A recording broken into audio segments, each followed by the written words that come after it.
ফিলিস্তিনের অবরুদ্ধ গাজা ভূখণ্ডে চলমান যুদ্ধ বন্ধ না করলে ইসরায়েলের প্রতি সমর্থন প্রত্যাহার করে নিতে পারে যুক্তরাষ্ট্র।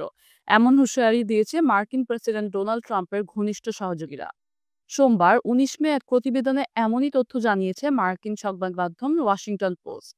একটি সূত্রের বরাতে প্রভাবশালী এই মার্কিন পত্রিকাটি জানায়, ট্রাম্পের লোকজন ইসরায়েলকে সাফ জানিয়ে দিয়েছে, যুদ্ধ না থামালে আমরা তোমাদের ত্যাগ করব। সূত্রটির দাবি, ইসরায়েলের প্রধানমন্ত্রী বেঞ্জামিন নেতানিয়াহুর যুদ্ধ থামানোর রাজনৈতিক সক্ষমতা রয়েছে, কিন্তু তিনি সেই ইচ্ছা দেখাচ্ছেন না।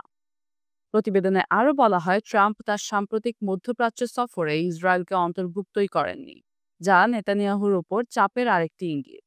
গাজায় মানবিক ত্রাণ প্রবেশের সম্মতি দিতে বলেও ট্রাম্প শিবিরের পক্ষ থেকে ইসরায়েলের ওপর চাপ আসছে। নেতানিয়াহু আগে ক্ষুধার্ত শিশু ও মরতে থাকা মানুষের ছবি আমাদের মিত্ররাও সহ্য করতে পারছে না এমন মন্তব্য করে সীমিত আকারে গাজায় ত্রাণ প্রবেশের অনুমতি দিয়েছিলেন।